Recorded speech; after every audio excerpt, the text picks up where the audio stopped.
نبدأ الجلسة الافتتاحية We start this first session. 3 speakers are scheduled for this one: Dr. Faleh Jabar, Dr. Burhan Ghalioun, and Dr. Marwan Kabalan. We have about an hour and a half, so I'll be giving each speaker about 20 minutes. And then we will leave half an hour for contributions from the participants. Our first speaker is Dr. Faleh Jabar. Is Iraqi researcher. He's a visiting fellow at the School of Politics and Sociology at Birkbeck College. He has written extensively on Iraq and the Middle East. His research interests cover various fields such as the sociology of religion, sociology of nation building and state formation, tribes and modern socioeconomic formation. He has a PhD in political sociology from the University of London in 1996. His paper is entitled "The Political Crisis in the Wake of the Iraqi Elections." He has the floor. Thank you. Actually, I have prepared a paper. I think it will be distributed, and you have an abstract available as well. But for organizational reasons, it seems that this did not take place. I don't want to talk about political incidents, so to speak. I want to rather shed light on the structures that lead to these incidents or to these circumstances. Maybe you will feel that I'm a bit abstract in what I'm going to say, not exactly concrete. I'm not going to mention political events here and there. But if we were to start from the political elections or the elections in Iraq, we can say that this uncovered clearly the crisis of the nation building in Iraq. If we were to study this formation, we can say the following.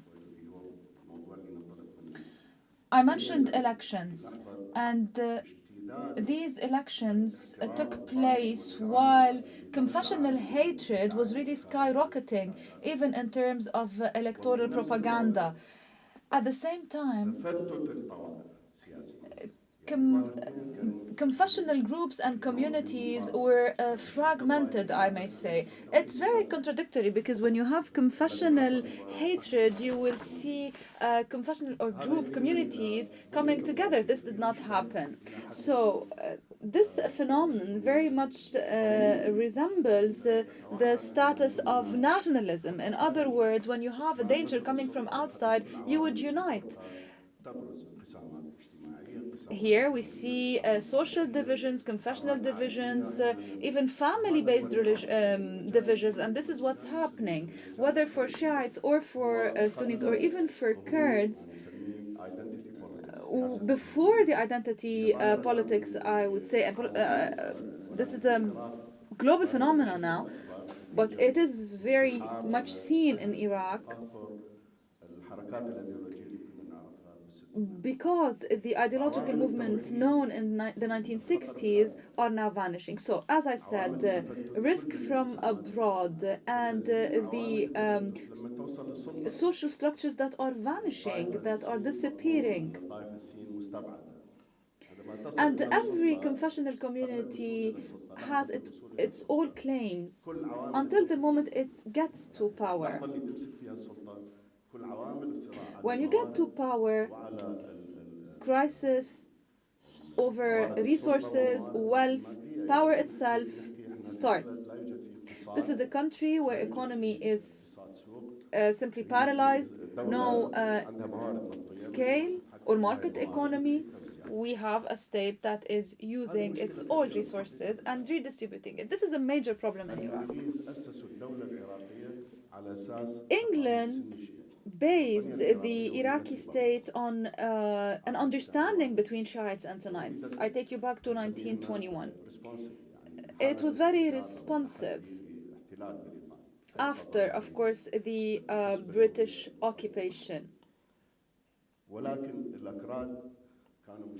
At the same time, Kurds were marginalized, and there was an attempt to really get to an agreement with them, but on the margin.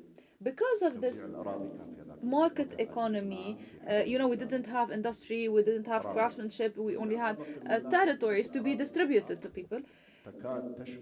And the way they were distributed, it very much resembles the ethnic, the social division now. You would have Arab, Kurd, Turkoman, etc. As for the political system, it was liberal. Say that the British would have wanted 10% of the tribal sheikhs to get 30% of the elections. And they participated in the political system or the political activity in the country. I believe that this allowed wider participation. But later in the years, I believe that the political space was narrowed, and the country was counting even more on oil and oil resources. The Americans based the Iraqi state on an agreement between Shiites and Kurds this time, and a marginal deal with the Sunnis. This has changed, of course, the structures, the main pillars of the state, and I can even say it really opened the doors of hell. What the Americans tried to do is what General Petraeus, of course, tried to do, and Khalilzad also in 2005, when he convoked a number of Sunni representatives to take part in the elections. Or we also saw General Petraeus enlarging or maybe promoting and strengthening the ties with sheikhs in Anbar and Mosul and Tikrit. So he used them in order to represent the local communities, to halt the military actions, and he opened the door before participation. Now, what Maliki did was simply to undermine all these agreements that were anyway not very robust, not very strong. They were not echoed in any type of institution. All attempts by Americans to open economic and political participation, because I say once again, we do not have an economy. Our economy is based on oil, and it is a command economy as well. The state has both political and also economic authority. It is a tool in order to redistribute the resources. When you get the political power, you get the possibility, you get the chance to control the resources. I refer you to a survey about unemployment in one of the regions. We know that they have high wages, but at the same time, many listed themselves as unemployed. At the same time, they were translators and interpreters. So we told them, why do you think of yourselves as unemployed? And they said, because we don't work for the government, we don't work in the public sector. So you see, this is the perception. If you don't have a job with the government, even if you were to have a revenue or a wage or a salary, you perceive yourself as an unemployed. So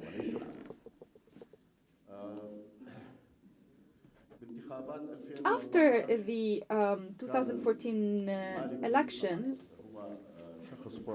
you know that Al-Maliki comes from a very rural background. He is very narrow-minded, and his, he was an Arabic language teacher, I believe.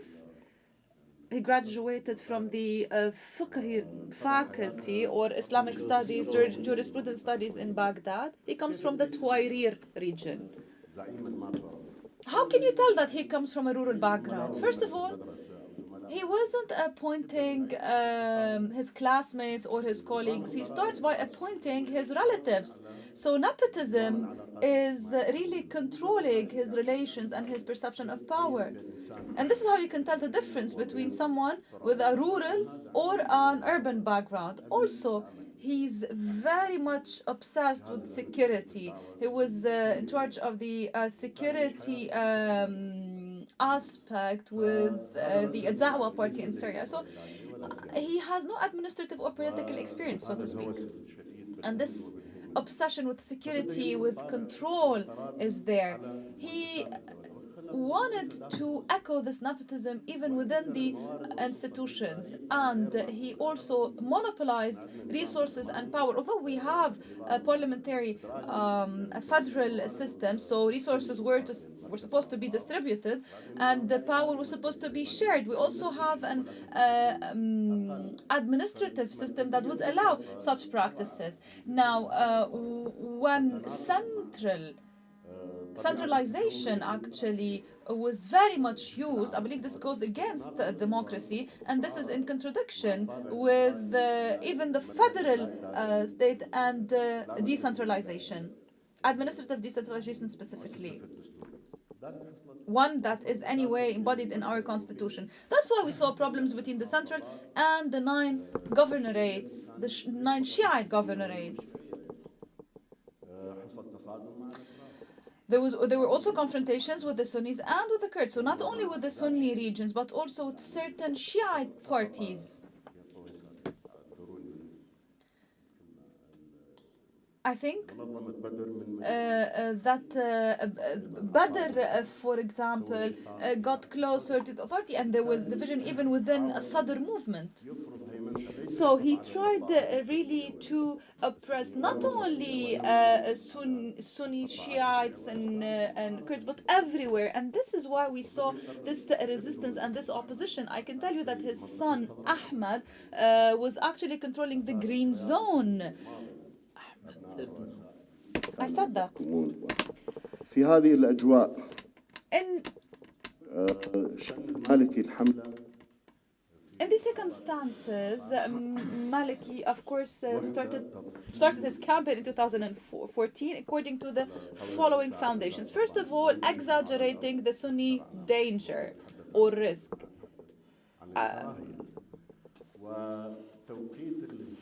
And if you were to look at the timing of the military campaign against Anbar, according to Saleh al-Mutlaq, it was decided a year ago, but the timing was simply prior to the elections in order to exaggerate this Sunni risk and the Sunni danger, and in his opinion, probably to unite Shiite votes behind him.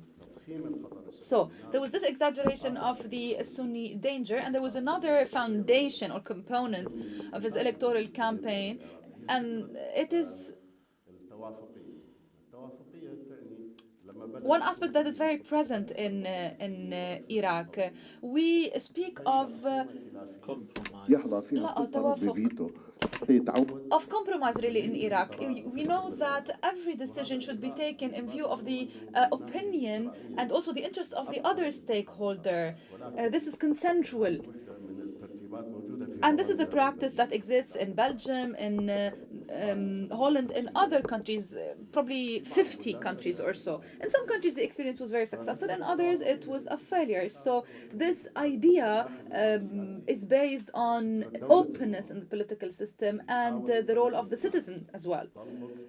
So the idea is to reduce divisions, hatred among different communities, and even confessions. So he, in his campaign, stood against this system, this consensual system. And it started, I would say, in 2009, but greatly in 2012. He was promoting the idea of majority ruling. I mean by that, in his opinion, the majority, the confessional majority. Demography is democracy. This is the credo that he was used. Because we are the majority, we should rule. This is very naive for one reason. Even within the Shiites, you have left-wing, right-wing, you have different Islamic movements as well. Some are very, very much rooted in Iraq, others have regional dimensions. And they differ in their approach and even in their social base. So there is no such thing as a united Shiite community or Sunni community or even Kurdish community. This is a tale or a myth. The third component is his campaign is dividing very small communities and not allowing them to really participate widely in the elections. It's what we call this Lego. When it comes to his calculations, this is electoral calculations. Anyway, in this campaign, and according to his advisors, he was aiming for 100 to 120 MPs, and then he would be able to buy the votes of others. And they were very confident, by the way, except that his calculations were wrong. He only got 92 seats out of the 328. So he had only 3 seats more than 2010. 2010, when he was described as the hero of the state of law against militias. Even worse, in 2010, he got 89 seats. That was only Al-Da'wa party quote. And in 2011, he was in alliance with the Badr movement and the Shahristani group. So, for the 3 of them, they only got 92. And himself, he had no more than 52 seats. He needed this alliance, he needed this coalition with even the Shiite bloc that is called the National Bloc against other movements that anyway stand against him. First round, he needed a 2/3 of the parliament, and the parliament is against al-Maliki. Why did he fail? I believe that what happened in Mosul with the ISIL showed that the institutions were very weak and showed the truth of this man. In Iraq, you know, I believe that Iraqis are becoming, have now a sense of humor that is very much developed. And the tribal sheikhs that are appointed by the government and that are fake, they call them, they're made in Taiwan, is what they say. So they're not really genuine. And even the soldiers that are on the payroll, but they are not real soldiers, they are aliens. It looks like 2/3 of the military and the military forces in Iraq are aliens. They are not real soldiers. They're not fighters. So this reality was greatly unveiled after what happened in Mosul. And this means that al-Maliki was to be replaced. Replacing Maliki, I believe, is a positive step. But let us be frank. It's not about individuals. It's a structural problem. The way powers are distributed in Iraq, the role of the parliament, the government that is supposed to be a coalition government, but it is led by one person. There is no a cabinet like you see happen in Israel or some in other states. Usually, when you have a crisis, you have في المؤسسات وليس بالأشخاص. صحيح نوري. an inner cabinet that would be trying to find a way out of the crisis, and this did not happen in Iraq.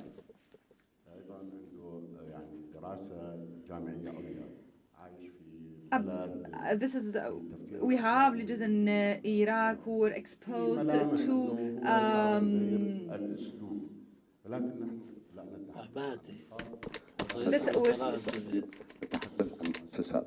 specifically the Prime Minister who replaced al-Maliki. He has international exposure, he has experience abroad, and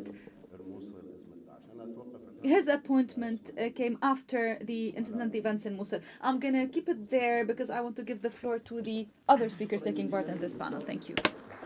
Oh my God. فالح عبد الجبار على هذا العرض التاريخي الذي حكى. Thank you very much, Dr. Faleh Abdel Jabbar. He took us on a journey from the days of the establishment of the Iraqi state to the end of the Ba'athist regime to the current day politics. And in his opinion, the real challenge is constituted in how to build proper establishments for the state. Our next speaker is Dr. Burhan Ghalioun. He is a lecturer at the Sorbonne University. He was elected the first head of the Syrian National Council in 2011. He has many books to his credit in Arabic and French. He holds 2 PhDs.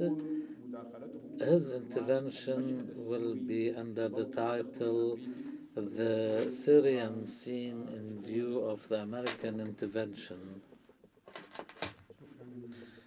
Thank you very much, Chair, for your kind words and introduction.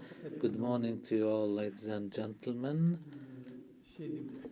I think what I'm going to say, in a way, is a follow-up of the direction and the approach adopted by Dr. Azmi Bshara in his opening remarks, and when he focused on certain points he highlighted, then Dr. Abdul Jabbar Faleh followed suit, and I think we need to expand the horizons a little bit and go beyond the limits of the state as such, because what we're witnessing is the almost near total collapse of the concept of the state and the struggles between the different groups, different sects, different confessions, different states even. Our entire region now is at the mercy of wars, chaos, and armed struggle, etc. This leads me to the big question. What has led us into this current situation where we see the states collapsing and the area turning into an arena of conflict, and at a time when the major powers are promising anything between 3 to 10 years to maybe even 30 years of conflict in the areas of the Levant and the Orient, and we will go through an age of many struggles to come, many conflict, and of course, consequently, many victims. I remember there was a time when we alluded to the question of sects and confessions was always dealt with within the frame of the state itself. I want to go a little bit beyond that and say the fate of the state in the Arab world or in the East in general, and instead of reaching and turning into a national state, now we're going back to a situation where the states are nothing more than warlords and the peoples are divided into groups fighting each other. Within a regional order, which is an international order, states cannot exist in a vacuum. They require certain geopolitical and other conditions regionally and globally. I think this is the point I would like to focus on, and the Arab state and the Oriental state is similar to the wall where all the waves of liberation have come to be resisted. All the calls to respect human rights, everything, and eventually the revolutions, which are probably the greatest, not in the history of the Arab world, but the world in general.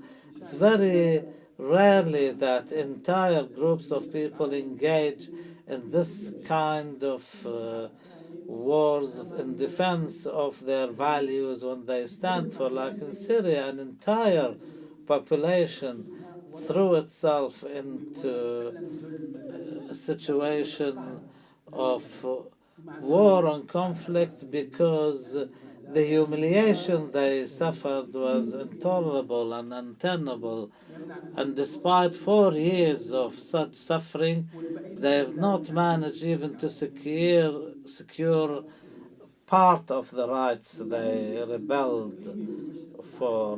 The regional order in the Arab world, the Arab East, as we can see, has never happened before that. The countries making up this region, whether Arab countries or non-Arab, they never sat down to sit down and organize their affairs and their relations in treaties and otherwise in a way which was in the interest of everybody, because relations, if not governed in this kind of treaties and commitments which organize the relationship, and in the absence of such a regime or a system, then the rule of force and the force of might will, and the law of the jungle will be the norm,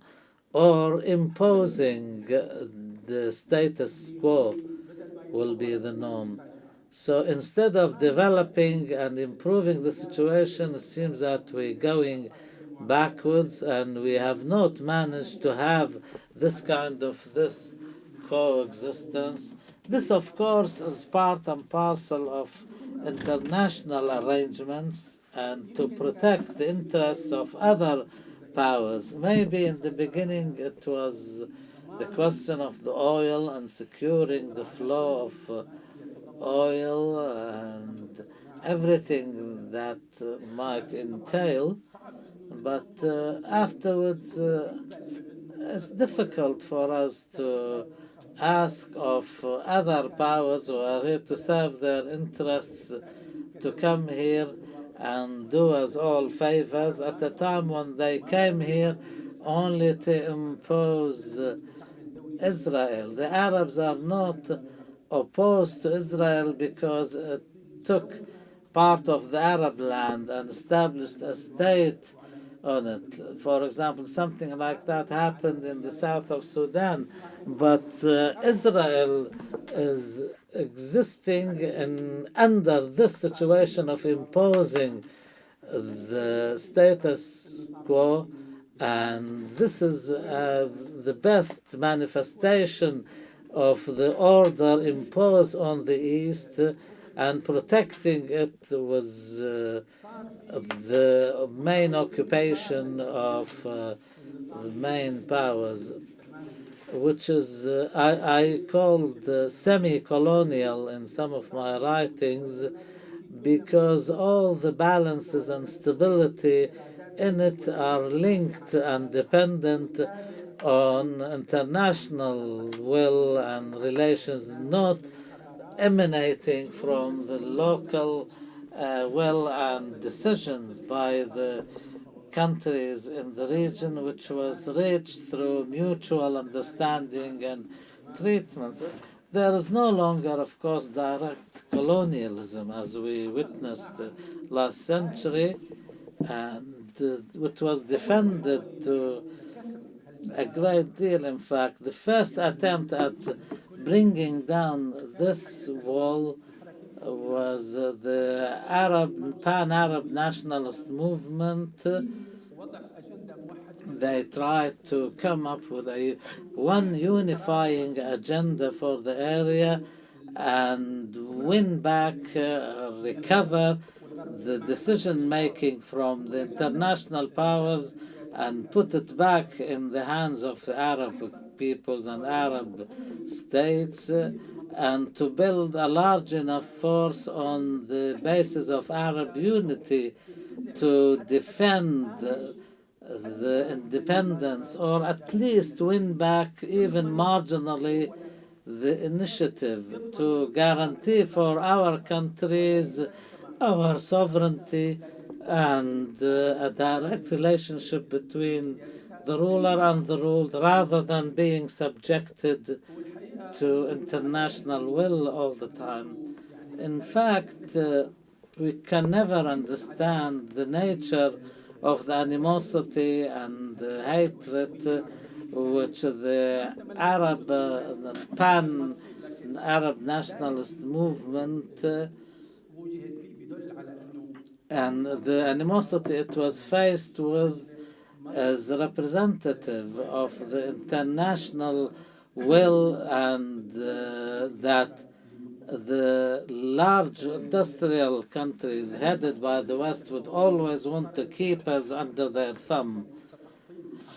The 1967 war was to destroy Nasser, and this movement, which really generated a real interest in the Arab masses towards unity, and then Egypt was pushed by all sorts of pressures to sign bilateral peace agreements with Israel to break any attempt of a multilateral pan-Arabist attempt to win back the agenda.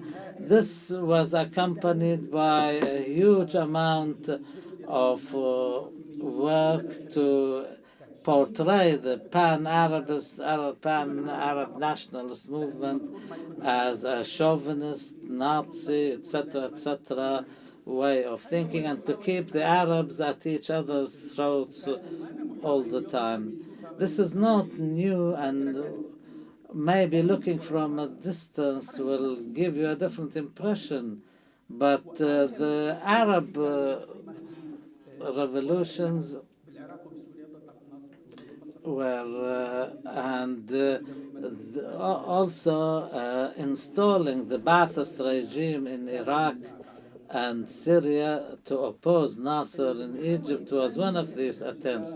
The second attempt to bring down this wall and to win back part of the decision-making will and to make people treat the countries in the region was the Iranian Revolution. This was at the beginning before it turned into an empire-like country with sectarian agendas.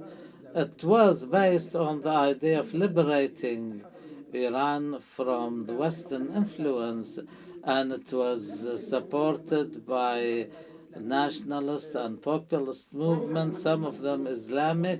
In essence, it was a nationalist movement aimed at independence from the Western hegemony. Of course, there was always the idea was that to stop or put an end to this Western agenda. The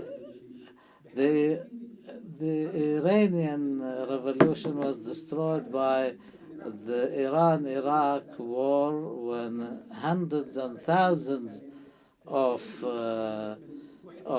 people to destroy this revolution, which was in the name of Islam, which wanted to liberate the area from the shackles of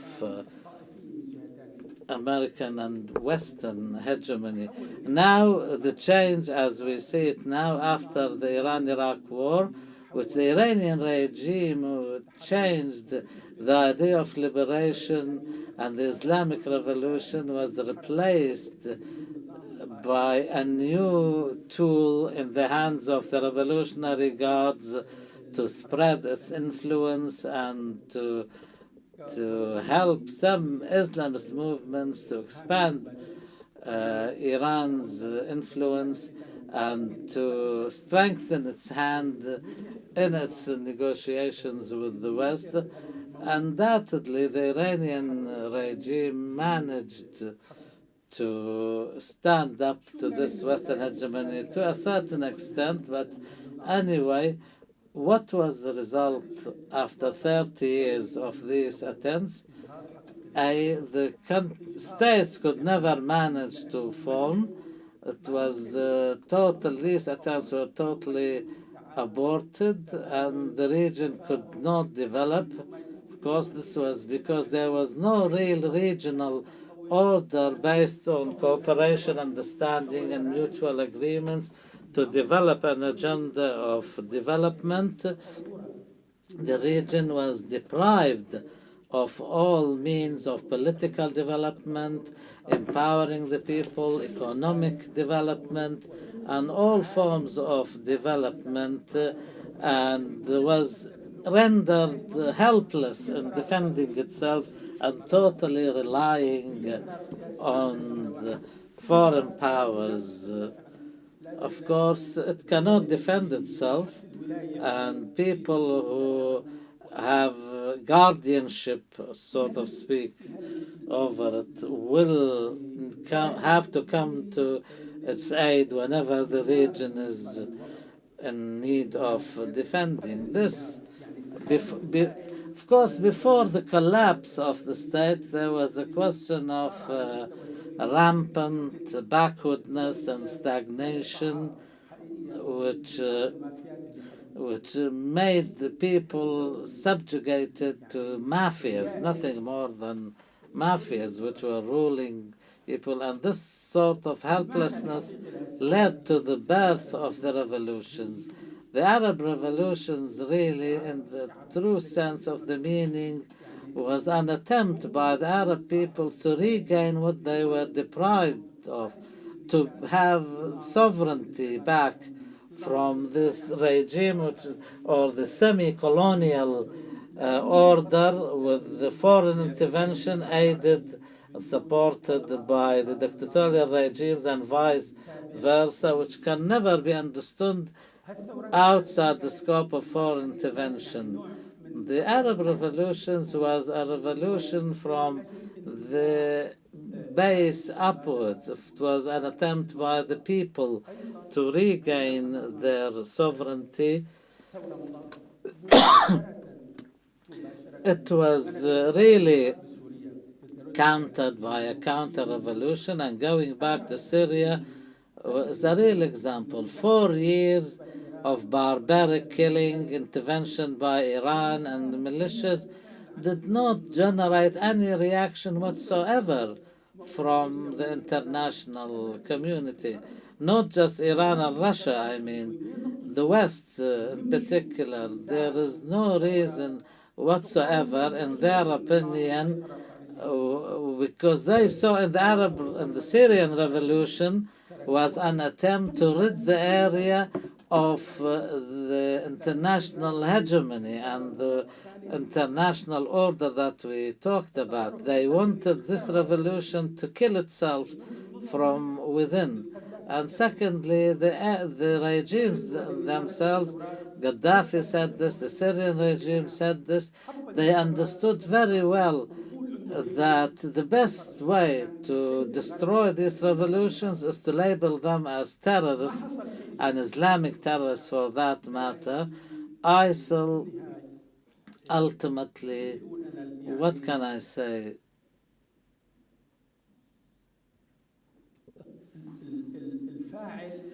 Is the actor which is compatible to the interests of everybody around who are defending the old order, the order against which the Arab revolutions rebelled. And the existence of ISIL really is compatible with the interests of the West, because for them this is the only way of aborting the revolution by the masses and denying them from the opportunity to regain control and sovereignty, and to defend the warlords and to defend the interests of Iran and others who wants to establish and impose their own legitimacy, Iran and others, to unite the area on a new agenda, a new master narrative of fighting terrorism. And now ISIL is the strategy of the continuous and prolonged war in the East to keep the entire area under control. It doesn't matter if Afghanistan is destroyed. It already has been destroyed, in fact. This is better in the eyes of the West than leaving the peoples to regain control over their lives and their fate and win back the ability to strategically deciding their own future outside Western hegemony. I think elites with the minimum degree of awareness should be aware of this. Otherwise, we are facing a war which can last for 30 years, and this can only mean continuing the collapse we have been witnessing. Look at Iraq, for example. There is no state in Iraq. Is there a country in the world which can accept that every militia has its own head of state? Iraq is like Afghanistan and Somalia now, a country of warlords and militias, nothing more. Maybe the local elites can, in the future, can stop the dynamism of war and revisit the nature of the political regimes now in Iraq and other countries and engage in a dialogue on how to rebuild the real states, not based on minorities. Nobody can have the protection without the rule of law, the rule of sovereign, inclusive states whereby everybody knows what their rights are, what their duties are. Without that, we will get nowhere, and I suggest a future conference to engage in a dialogue between the elites, political elites in the East and other countries, Turkey, Iran, etc., Arab countries, to discuss the fate of the area. No people in this part of the world can survive without this kind of future. Thank you. Burhan Ghalioun. Thank you, Dr. Burhan Ghalioun. We move now to our third speaker, Dr. Marwan Kabalan, who is an associate researcher at the Arab Center for Research and Policy Studies. He was previously dean of the Faculty of International Relations and Diplomacy at the Syria's Al-Kalaman University. He has a number of books and essays in politics and international relations, and he has a PhD from Manchester University in the UK. Dr. Marwan will be talking about the Fertile Crescent, domestic conflict or regional and international competition. He has 20 minutes.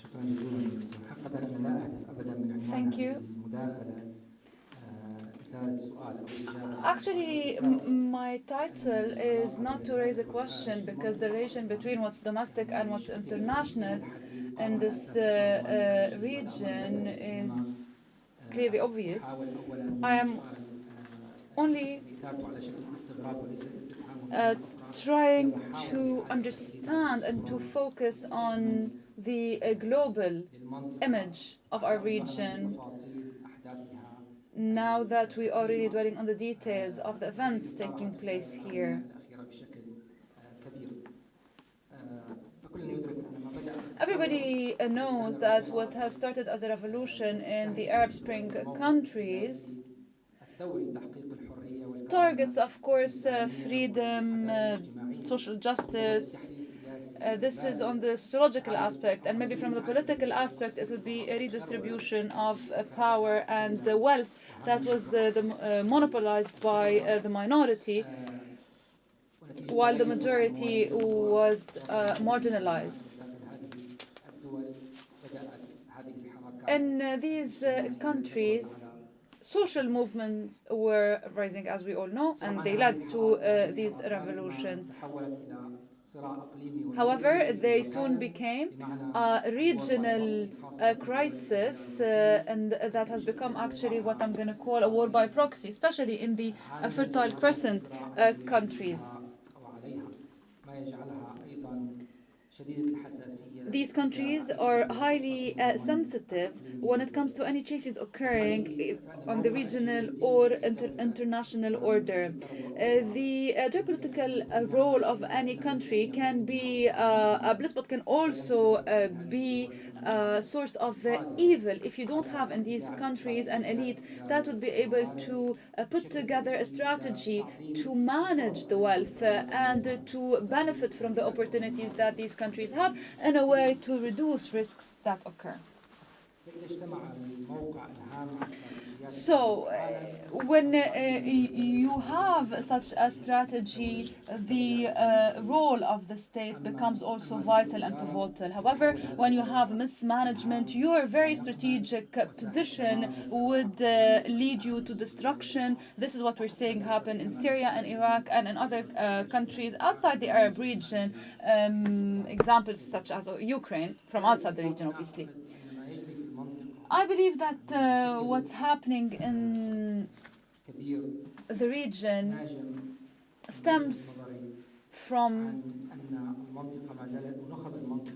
the fact that the region's elites are still being very traditionally realistic, I'm going to say.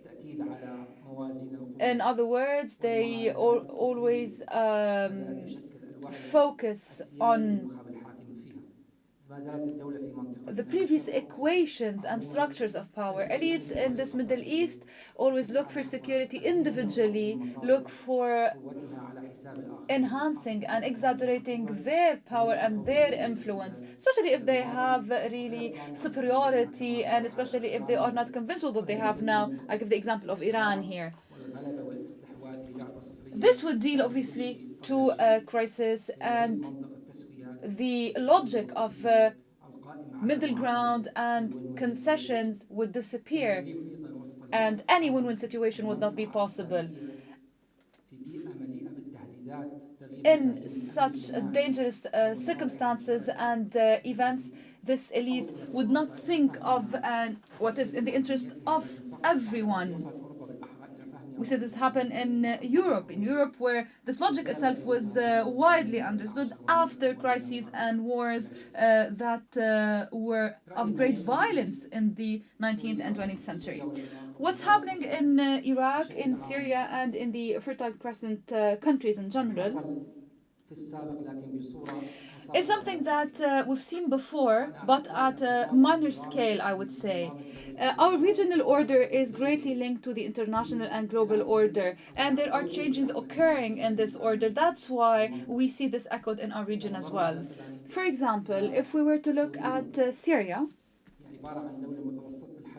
Syria is middle-sized country, I would say, in a regional order that has three major countries or components to it. I mean, and here I refer you, of course, to the Cold War period when we had Iraq, Egypt, and KSA. Those were the three central Arab countries. So Syria was a middle-sized country, and that had, of course, a geopolitical role to play. Now, this regional order witnessed competition between these three countries. It was not possible for any of the three countries to monopolize this state, where also crises were happening, but political crises back then. It's completely different from what you're seeing happen now in Syria.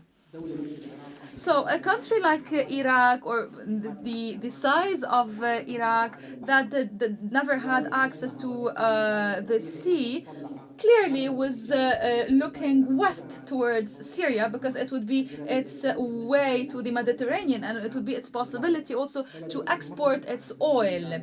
As for Egypt, we know that it was also invaded from east, from back in the days, the Farsis or even the Ottomans. For KSA, of course, it wasn't acceptable to see Iraq or Egypt control Syria. Syria would play a very, very important role. The country that controls Syria would really win the game, so to speak. And there was always competition on Syria. I refer you here also to the union between Syria and Egypt in the 50s. because of this historic experience, it is very sensitive, the relation between Syria and Egypt, and also between KSA, Iraq, and Syria. Again, this sensitivity is great when we see any stakeholder, especially Egypt, control or influence Syria. I referred you to the Cold War period because I want to say that this region or the features of the region looked like that back then, but actually it was minor Cold War that was a reflection of what was happening in the global order. This global Cold War had its repercussions and its consequences here in our region. I also think that the change in terms of the balance of powers globally always led to a similar change, very similar change here regionally. Throughout the Cold War, I would call it the Arab Cold War, or even globally, what happened here in the region with stakeholders such as Iraq, KSA, and Egypt, the three major countries, but also we had Turkey and Iran busy with other dossiers. Turkey was busy with I would say the Turkish credo was peace at home, peace abroad, launched by Ataturk after the Turkish independence war and the establishment of the republic. In Iran, of course, the focus was the Gulf because it was very critical to it. So really, the competition back then was between the three countries mentioned, Iraq, Egypt, and KSA, and a larger one, of course, internationally and globally between the US and the Soviet Union back then. Now, the territory of this competition were these three Arab countries. This is very different from what's happening now, by the way. Now, the major territory for this competition was Syria and was Yemen as well. This, what I'm calling here the Arab Cold War, did not end but in 67 when Egypt had to withdraw from Yemen, and that was the end of the Arab Cold War between Egypt and KSA. Now, the order changed, the regional order changed following the Cold War, and I believe that this led us to an order with one pole, really. The US gained the global Cold War, and even regionally, the war had ended because we know that the US intervened after the invasion of Kuwait, and Iraq was isolated. It was put out of the equation, and Iran was contained. The containment was both of Iran and Iraq. So the whole region really was led by the US axis, and we had after that the axis of the Saudi, Syrian, Egyptian axis under the wider American umbrella. Everybody back then was talking about peace in the region and the Pax Americana in the region. So what happened globally, in my opinion, had its echoes and its repercussions regionally. So we never had a radical movement or maybe an extremist movement. We ended up with one axis, with one camp that was ruling the region and ruling the politics here in the region under, again, the American umbrella and in the frame of this potential peace process. I think that after the 9/11 and also in 2003, things changed because the US was really became also a Middle East power. It wasn't only a global one. It had its roots here in the region, and the tripartite axis, KSA, Syria, and Egypt, vanished because every country of the three aforementioned countries was trying to find a way to salvation. Egypt, obviously, later on was busy with the domestic issues and wasn't playing a wider regional role. Saudi Arabia also under the Western pressure, saying that it was exporting terror, and the ideology of terror also changed its agenda, and Iraq was contained, as we said. So these regional players also, in terms of their role, were being reduced. Something else in the region was very important, and that happened was, of course, the Iraqi withdrawal from the American withdrawal from Iraq. This led to a void, and this is the basis of everything that happened later in the region. The Americans withdrew from Iraq, and this allowed regional players to play greater roles that they were not allowed to play beforehand. So this is how we saw the Iranian role, the Turkish role, the Saudi role as well. As for Egypt, I think that Egypt became just like any other country. Specifically, during the last 3 years, I think that it became just like any other Arab Spring country. It became a territory for competition, for crisis. After 2011, I think that the territories of these games and of these wars changed. I believe that now we're talking about Syria, Iraq, and also Egypt, and probably also Libya and Yemen. The major players in the region, in my opinion, are now Iran, Turkey, and KSA.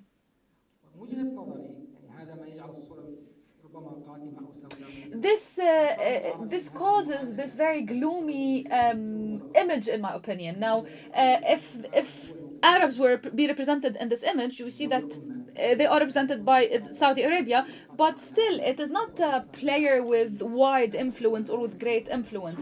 So Arabs are not really represented in the equation nowadays. After the whole ISIL situation, we see a greater American presence in the region.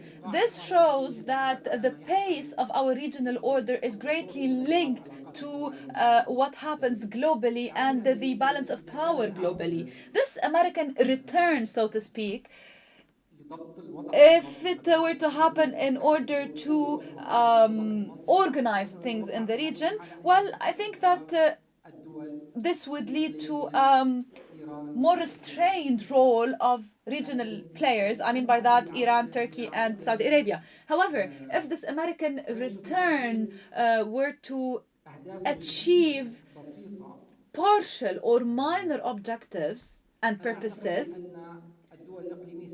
I think in this case our regional stakeholders would still play an important role. I tend to believe in the second theory, really, because Obama is not being a leader. He perceives it as a very administrative job, and I insist on the term job. His job now is being the President of the United States of America, and he does not really want to make his second mandate complicated or messy, or that would lead him really to break any promises he had declared and announced in the beginning of his term. I think that this American intervention now does not aim at really promoting stability in the region or bringing back stability in the region. It is more to achieve a minor or a partial objective that is basically containing ISIL. And anyway, it is not now, the statement now is not about destroying ISIL. It's simply going back to the way things were prior to June 10, 2014. The Americans do not want a war that would allow eventually destroying and disintegrating ISIL. I'll leave it there. Thank you very much for your attention, ladies and gentlemen.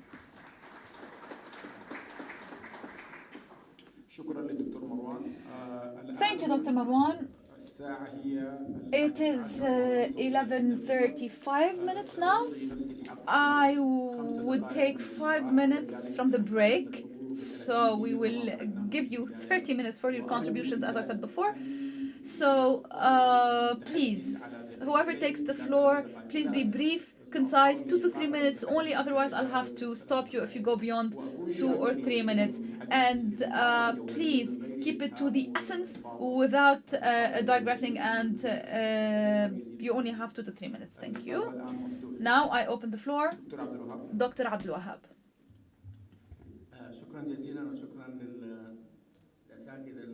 Thank you. I'd like to thank the speakers. I'd like to thank Dr. Faleh for his constructive intervention. And I'd like to add to it. Dr. Faleh described the difference. When a person who is not incompetent, a person who is not competent, excuse me, who is of a rural background, when such a person gets to power. So he said that you need to have a rather urban background in order to succeed. From this very perspective, let's look at the representatives of people at parliament today. Let's try and study politically and sociologically their background. We would see that the majority is belong to the same category like the former prime minister in Iraq. Why? This is the fruit and the result of a quota system that is adopted in the region, and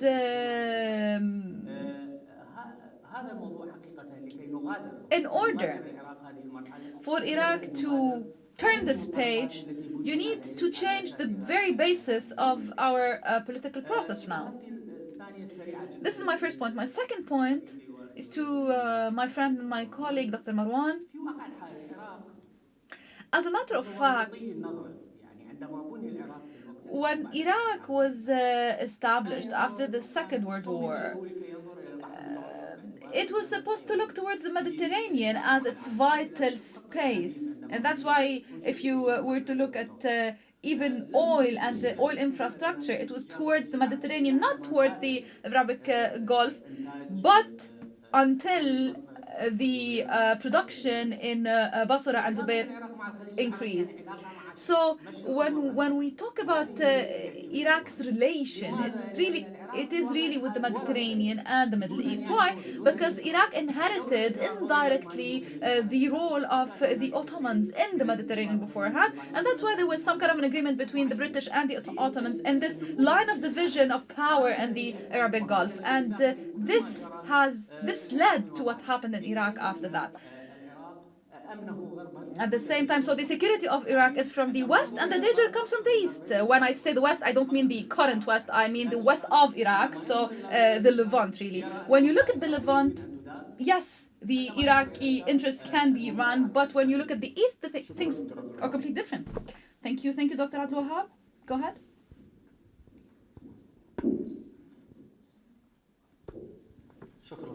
Thank you. I'm a journalist at Al Jazeera Network. In the name of God, most gracious, most merciful, I believe that the reality that was not mentioned and maybe some shy away from, and I refer you to what Dr. Abdul Jabar said regarding the state in Iraq. The reality is as follows. The US and Iran have an old hidden agreement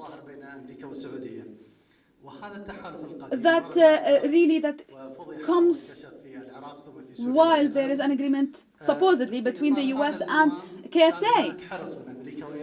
This appeared to surface while the US didn't want to see any state established in Iraq after occupation, and of course the purpose was to destroy the previous regime. What Zalmay Khalilzada and General Petraeus did, as also Dr. Faleh mentioned, it wasn't really an attempt to have Sunnis come back to the facade, to the front line of the political process in Iraq. It was simply to drag the feet of some Sunnis and to play that very role back then. I mean by that the American occupation, the American-Iranian occupation of Iraq. This is something that we need to keep in mind. This is something that has to be clear. What the Americans tried to do was not to re-establish a balance, it was actually to divide the Sunnis back then. When it comes to al-Maliki though, yes indeed, he was looking for dictatorship, tyranny, and he comes from his background when in the 40s he was in Syria, and led by the Dawa party example. He echoed that later on in Iraq in his experience, and he had of course Iranian and American green light to practice this dictatorship and this tyranny in Iraq. Thank you.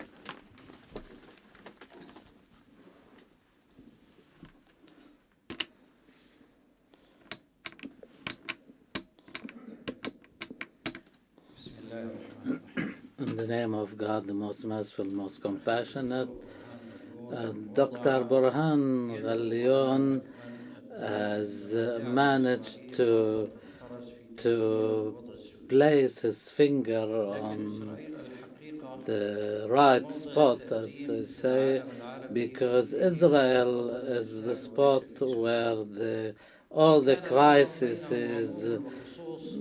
are generated, and the Israeli situation, I think we are trying to understand some of the aspects lately, although Al-Quds Al-Arabi newspaper has been talking about that for the last 3 years, and by that I mean the relationship between making matters worse in Syria because of Israel. And don't forget what the Iranians said, that if the Syrian regime is destroyed, then the security of Israel is adversely impacted. And this explains amply that Israel is behind this plan and these wars in Iraq, Syria, and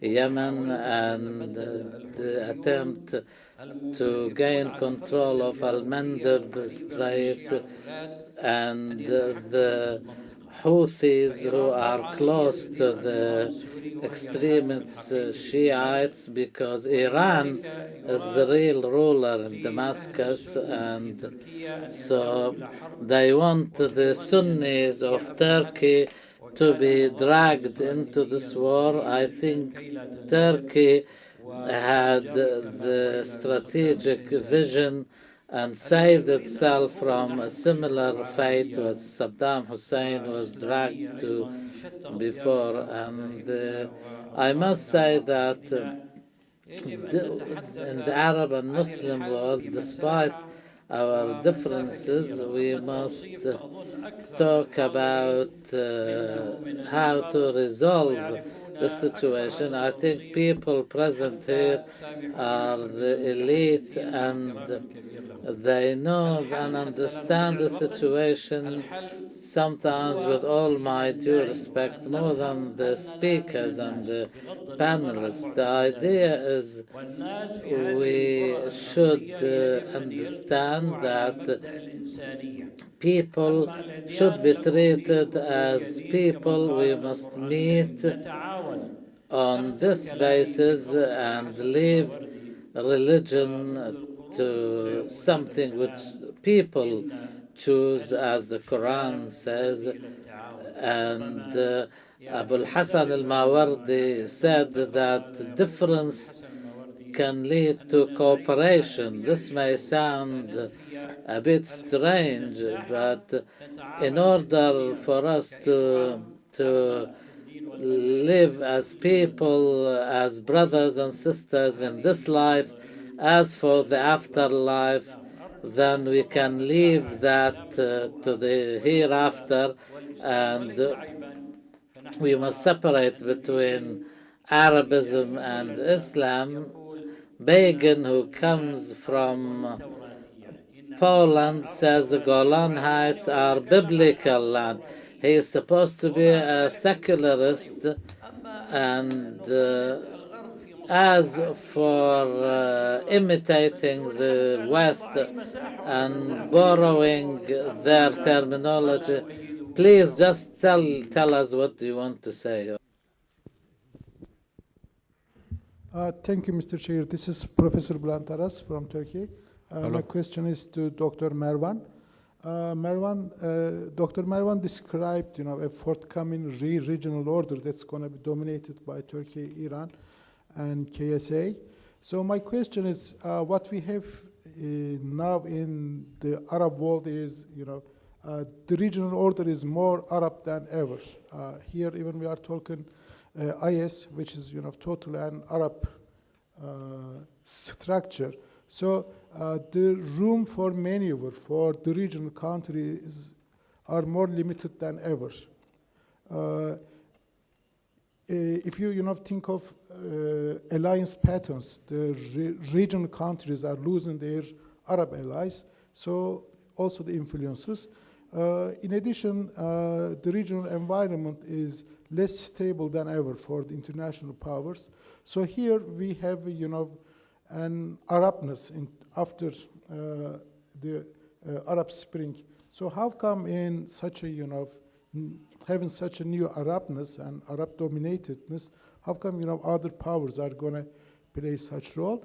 And the second is, what do you think about the popular upheaval? So we always, underestimated people's role, but this is the people, the Arab people changed the whole regional landscapes. So it is at an impasse, but we know historically revolutions face, an immediate counter-revolution phases, but they come back. This is an historical fact. Don't you think they may come back and can add a new dimension to all your regional geopolitical discussions? Thank you. I have time for 2 interventions only. Thank you, Chair. My name is Ibrahim Abdurrahman Al-Bakr from Qatar. I noticed that you're talking about renewed American involvement. I don't understand that. America has never left the area. It was always there. Where did it go to come back now? America was here in its military presence and its political influence. America its military may have left Iraq, but it has been present in Egypt, in the Gulf, and everywhere. So I think talk of American renewed involvement is wrong. I have a question on the question of terrorism. What does it mean? This is, nobody says we are a terrorist group. Terrorism is not an ideology. Right from the start, Israel and the West used terrorism to fight the PLO and all other nationalist movements. This morning there was 2 items of the news that confirmation that there is now coordination between the United States and the Syrian Kurdish party, which is designated as a terrorist organization. Secondly, there is talk between Boko Haram and the Nigerian state. So it seems to me everybody who hates one party and doesn't want to deal with it labels it with the label of terrorism. The question is there really a terrorist threat to the area or not?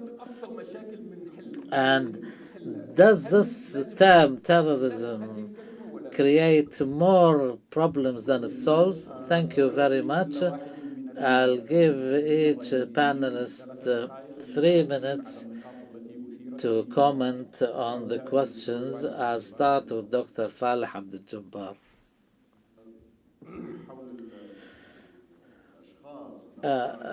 When we talk about leaders and as individuals,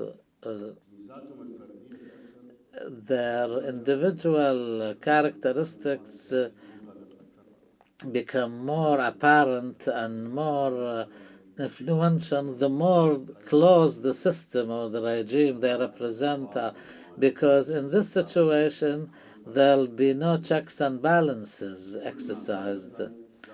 The less checks and balances we have, the more the influence of the leaders as individuals we have. In Iraq, when we write about Iraq, we must remember this, but we must also not forget the other establishment like the Constitutional Court, the Parliament. One of the failures of the Iraqi Parliament, every time they did not like a proposed legislation, they withdrew from the session. practically handing victory to the government without standing their ground, defending their position, proposing alternatives. But in Iraq, the preferred way is to withdraw. You just go home, sit there, and stay inside and face some criticism in the papers, maybe.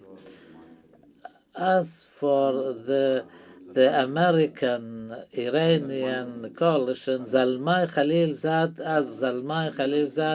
had this aim in mind and he worked for. But let's expand this a little bit. The difference between the Pentagon and the State Department. They have a report called Iraq Project. One of this was a secret report. One of my colleagues gave me a copy in 2002. There were two directions in the American administration. One was of the opinion that the Iraqi government should be from the native Iraqis and people who lived outside, and we should not rely totally on the Iraqis who used to live in exile. Rumsfeld changed that, and after his resignation, somebody wanted to bring back this concept, which was based on the idea that building a nation, a new nation in Iraq, should be based on all governorates taking part and the participation of all the components. As in Iraq, we call it components. It's a word I hate. I never use. In fact, Zalman Khalilzad, incidentally, is one of the people who caused this catastrophe. He nominated Nouri al-Maliki in 2006. There was an almost successful attempt to get rid of Ibrahim Ja'fari, who was worse than Maliki, by the way. Now he is our foreign minister. He came up with two theories, one worse than the other. This is a man who I've never seen anyone else with this attitude of like reducing everything, simplifying, and of a minimalist standard. One theory he came up with, one idea that because Maliki lived in Syria is different than Ja'fari who lived in Iran, so therefore Noor al-Maliki will have Arab inclinations. And he was a member of the Debathification Council. He could not do anything, so he came up with his second theory, the theory of the weak person or personality. I just want to explain that if you even bring a weak person, but you give him an army of 1.5 million and so many billions of dollars in budget, he will become a ruthless, mighty person. And this is only normal, rather than basing the system on a proper rule. The alliance between America and Iran, I don't know. I don't feel comfortable with. The Americans wanted a market-based economy in Iraq, and they wanted to nationalize oil, like what happened in Alaska. They failed because the Iranians wanted an Islamic rule on the basis of the Vilayati Faqih, or as it's known in Iran.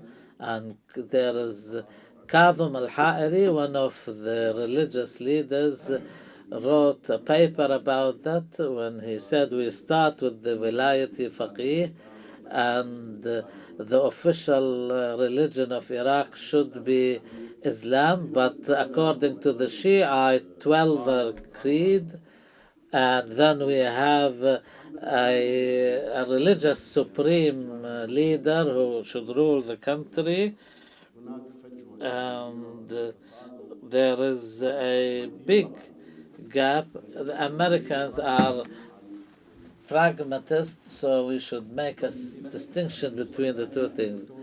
Now we have Dr. Burhan Ghalioun. As for the ISIL and the Syrian opposition, when it comes to the ideology, the Syrian opposition differs than ISIL's ideology. But the ISIL we see is not just an ideology, but it is a structure which came into existence in the context of a global and regional struggle. The Syrian opposition had no role in this apart from bearing the brunt of the ISIL when the ISIL managed to strip the Syrian opposition from all the lands it liberated from the Syrian regime. If there is anybody who is responsible really for the existence of ISIL, are the ones who released their leaders from prison, whether from Syrian prisons in Sadnaya or from Abu Ghraib prison in Iraq. This is not a secret anymore. Some 2,000 people in total who are well-known combatants who belong to Al-Qaeda were released. This release means something because when I release a group of these people, I know what they'll be doing. So therefore, the first responsible party are the Syrian regime and the Iraqi regime, although they claim that they escaped, but people who benefit from this are the ones who ultimately claimed that the Syrian revolution is one of terrorists and nothing to do with legitimate demands by the people. Secondly, ISIL is like a supermarket where all intelligence agencies has a presence. I'm not saying they're just a tool or a stooge. It has its own agenda, but it can be used at the same time by other people. The Syrian opposition was a victim. It was the main victim of ISIL, and what Dr. Asmi Bshara said when ISIL was fighting the opposition and stripping it of the lands it had liberated, America kept silent and did nothing. When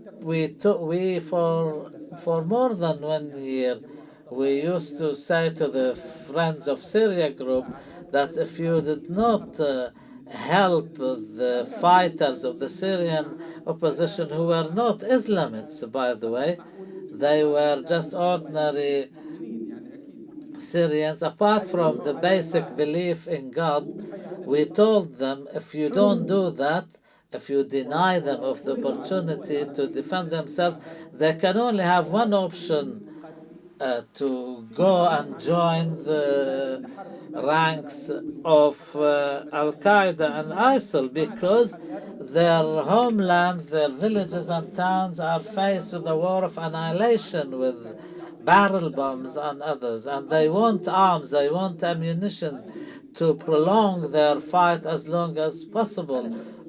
ISIL provided that for them, and I think the Americans are directly responsible. I kept personally telling them, if you stop helping people, they can only join ISIL. I think the Americans didn't mind at all that people joined ISIL, and I think the West's so-called strategy now, people who hold the decision-making mechanism have no solution apart from igniting a war between ISIL and other opposition groups so that they can fight and finish off each other in the defense of the interest. And I think that they generally let down and let go of the idea of the old Orient, and maybe ISIL can play a role in order to justify continuous war. Secondly, in the days that witnessed suddenly ISIL growing into a bogey man, scaring everybody, was very strange, and the development was not gradual and natural in any way. As for the question on what is the problem between Turkey and the allies, or the Turkey has one concern which is not negotiable, and that is the unity of Turkey as a country, and should not allow the Kurds to separate and go their own way or go back to a situation of war. For them, Kobani and the northern parts of Al Jazeera and Kamishli, it's under the control of the Kurdish militias, the Kurdish Democratic Party, which is an official ally of the Syrian regime. The Turks asked this Kurdish party to disengage from the Syrian regime. They have their own armed forces. They behave as an independent state in northern Syria, and this is like a base for the PKK, and if they allow this to continue, then this can only open the gates of hell. It will destroy Turkish national security, and Saleh Musallam, the Kurdish leader, was told this by the Turks, and he was told that Turkey will not allow an independent Kurdish state or even an independent Kurdish authority in northern Syria, and Turkey should do anything in its, or of everything in its power to avoid such an eventuality. Our third and last commentator will be Dr. Marwan Kabalan. I just only wanted to focus in my intervention on the idea of the collapse of the Arab state in the Fertile Crescent, and how it's been turned into an arena of struggle between the regional powers and international powers. I wanted to make a comparison between the current situation and the situation 50 years ago, when Turkey and Iran were at the margins at that time. I also said that if you take Syria as an arena for an Arab Cold War, Lebanon can be an arena for a hot war for the regional powers. Nowadays, this arena has expanded, and it includes three main countries, because I add Egypt. Egypt is still an arena for competition. It has not turned into a player or an actor yet, and if we take one indication only,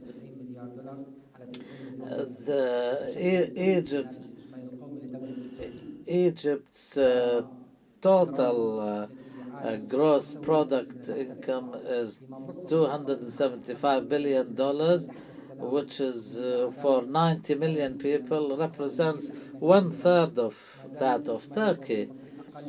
So, and compared to Iran is a lot less also, and I mean, it's really regrettable that major powers and states are turned into nothing more than an arena for a struggle, an inner struggle, or a regional struggle.